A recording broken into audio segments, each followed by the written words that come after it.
okay na ba sa'yo magtrabaho ka isang linggo? Kumita ka 250, direct referral. Kuya, okay na. Ikaw, sir? Hindi. Ikaw, Tol? Hindi.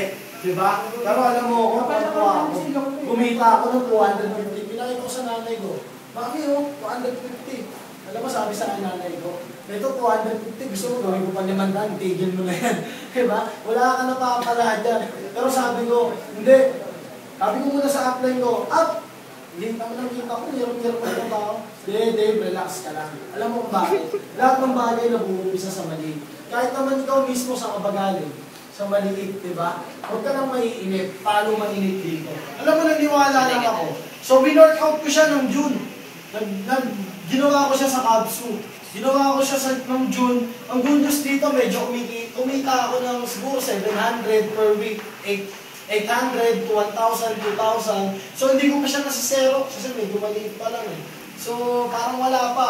Pero nagulat ako, yung nag-November na.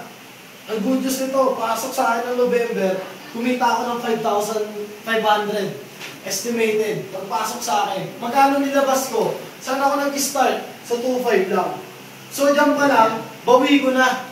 Okay? Bawi ko na yung 2,500 ko. Bakit? Bawi ko na eh. Alam mo bakit? Binigyan naman ako ng papalit ng 100%. Ang good news niya, November 4. Bumilang ka lang ng ilang araw, November 12. Naging check ko dyan, 9,500.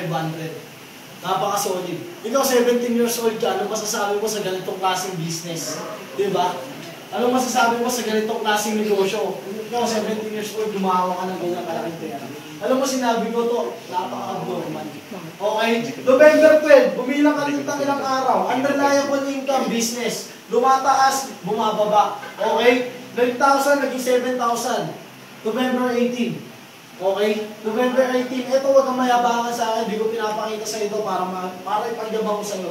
Alam mo kung bakit? Malay mo, pag nandito ka, mas malay tayo mo sa akin. Tsaka pinakamaganda nito, pinapakita ko lang sa ito dahil pinapaliwala kita na may resulta talaga. Okay? Kasi nangyari sa akin eh. Last week ng November, tumas ulit siya, naging 10,000.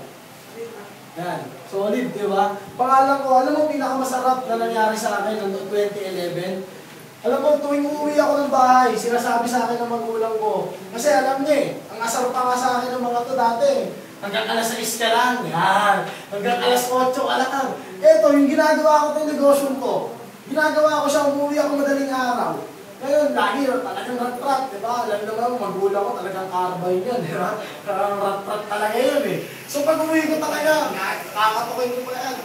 Madaling araw na, tinatanakan pa ako. Sinasabi sa akin, ba't ngayon ka na naman umuwi? Nagsusustain ka na naman. Wala kang mapapala dyan, hindi ka ikita dyan. Itigil mo na yan, mag-aral ka ng maigi. Para magkatrabaho ka. Pero, pasok dito, labas dito. Isa lang ano ko sa'yo. Sabi ko, gagawin ko to. Pinag-desisyonan ko mag-isa ko. Kaya kung kumita ako dito, hindi para sa kanila, although given na sa'yo, pero para sa sarili ko talaga. Nagtuloy-tuloy ako. Nagbagsak ako sa magulang ko na sabi ko, teka lang, relax ka lang. By December, babaguhin ko Pasko natin. Kung ano yung Pasko natin noon, hindi na mauulit niya. Okay? Sabi nga nila, kumpleto na pamilya mo, masaya na. Pero iba pa rin yung may pera ka. Magagawa nyo lahat ng gusto nyo. Tama? Kasi hindi naman pwede sabihin, okay lang, kumpleto tayo, nagmamahal na tayo. Lotse Bena, tutum na ako, pa eh. Okay lang yan, mahal naman kita. Hindi naman pwede sabihin mong ganun, di ba? Iba pa rin may pera ka. Ang good news nito, sakto, pagpasok ng December, naging cash ako ng pera. Nilatagan ko, Disney. Alam mo, pinakamagandang achievement na nangyari sa buhay ko ng 2011. Simple lang, kinausap ako dalawang magulang ko. Alam mo, sinabi sa akin, anak, buti hindi ka naniwala sa amin. Alam mo kung bakit? Bakit? Simple lang. Naniwala ka sa amin, wala tayong ganito ako. Hindi masaya Pasko natin. Diba? Sabi nga nila, sabi ko okay lang. Kasi bakit? Ginagawa ko naman to para sa iyo. Tsaka para sa sarili. Tsaka pinakamaganda na ito, alam mo, ito lang ha, tanungin kita. Diba? Ngayong 2012, ngayong 2012 na, kahit 2011, anong problema mo sa inyo? Oo. Ha? Wala akong napakasakot na naman. Ikaw, Tol. Ha? Ikaw, Tol. Pera. Pera. Ikaw kaya, Tol. Chicks. May chicks, diba? Pero pinakamaganda, una, problema mo sa inyo kahit ikaw mismo nakakaramdam nito. Ano yun? Problema mo pera, hindi lang ikaw, pati pamilya mo. Diba? Balikan natin 5 taon ng buhay mo. 5 taon, 5 years. 5 years ago, anong problema mo niya sa inyo? Pera pa rin. Tama? Hindi ka ba natatakot? Darating 5 taon, ng buhay mo, problema mo pa rin pera. Diba? Alam mo kung bakit? Natatakot ka kasi sa salitang ko. Salitang tayo. Para magkaroon ka ng salitang change. Diba? Natakot tayo. Bakit? Unang tinitignan mo, katulad ko dati, tinitignan ko, alam mo, lahat ng mangyayari sa akin pangit. Lahat ng pangit sa kumpanya, tinitignan ko para hindi na ako makasali. Tinitignan ko, pag sumali ako dyan, negative. Diba? Lalayuan ako ng mga barkada ko. Ayoko niyan. Diba? Wala akong naimbita dyan. So, bakit? Ginawa ko lang to. Salitang pride. Ngayon nagkaroon ng salitang change. Kasi bakit? Tayo mga Pilipino, ganito kasimple. Isipin mo, lagi mo tinitignan lahat ng ilalabas mo. Diba? Lagi mo tinitignan lahat ng ilalabas mo. Bakit hindi mo subukan tignan lahat ng ibabalik sa'yo? Diba? Parang ganito lang ang mga simple yan eh.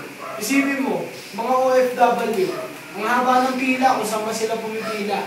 Nakapila sila, nahihirapan. Pero ipagpila nila, maglalabas pa rin sila ng pera na malaki. Para makatawid sa ibang bansa. Pero hindi nila tinitignan yun. Ang tinitignan nila yung ibabalik sa kanila. Anong buhay meron ako pag nakapunta ako sa ibang bansa? Diba? Ganun lang kasimple yun. So ito, yung Boracay trip, yung travel incentives, naisip ko na siya. Actually, ito yung e-ticket ko. Okay? Xerox na lang. So yung pangalan ko, baka sabihin mo, abog yan. So ayan, Dave. Pangalan ko. So ayan, nahit ko na yung Boracay, magkano nilabas sa akin ng company, almost 11,000. Wala na ako nilalabas na ito. 2,500 lang nanggaling, 2,500, 5,980. Wala na ako nilalabas. Binalik na sa akin. Ito yung original check. Yan. Original check namin. China Bank. Baka sabihin mo, in-edit. Diba? Ayan yung original. Yung pinag-xeroxan. Okay? So, sa akin lang guys, ito, makita mo to. Pinakamagandang gawin mo rito na gustuhan mo, gawin mo ng paraan. Kasi bakit? Baka pag sinabi mo sa akin, hindi ko kaya gawin ng paraan, pag-iipunan mo, isa lang babagsak ko sa'yo, tagal mo na nag-iipon. Ilang taon ka na nag-iipon. Diba? Turuan kita ng paraan. Simple lang. Hindi ko kaya 9,880, hindi ko kaya itong 5,000. Dito ako pinakamaganda. 5 kaibigan nagtitiwala sa'yo. Pero kung matig na 500, meron kang magkano? Pang-start, pang-associate, meron kang 2,500. Sabihin mo, babalik ko na lang pag nabenta ko yung product. Tuloy ko itong magbenta. Ngayon, ang good news, nakairam ka 2,500. Sabihin mo sa akin, wala akong ganyan kaibigan nagtitiwala sa akin. Wala akong mahirapan ng ganyan. Gawin mo na 10 para hindi mabigat.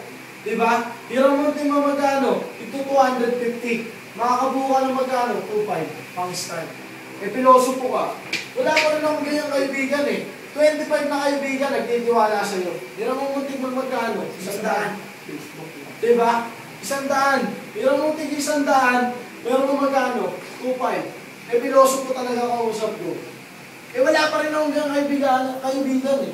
Di paglabas mo dito, kaibigan mo lahat ng mga kasalubong mo. Tingnan mo tig piso, di ba? Ewan ko lang hindi ka makabuo ng 2,500. So, bottom line, kung gusto mo, maraming paraan. Pero kung ayaw mo, maraming dahilan. Tsaka tayo mga Pilipino kasi, to see is to believe. Diba? Pero alam mo, nagbado rin ako dito na dati mo po rin yan. Pero ngayon, believe muna, and then you will see. Diba? Kasi bakit? Simple lang eh. Tao nga nakarating sa buwan eh. Naniwala ka? Ikaw ba naniwala ka? Ikaw ba naniwala ka? Diba? Tao nga nakarating sa buwan, naniwala ka. Nakita mo?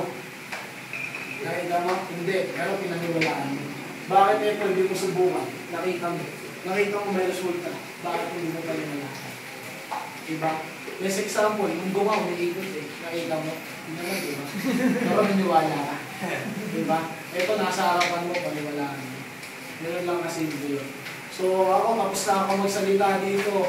So yun lang sa akin guys. Magustuhan mo to, isa ako sa makakatulong sa'yo. Dave Justin. So kung ayaw mo, okay lang, apply mo to, pa rin tayo. Walang magpapago doon. So ayun lang sa akin.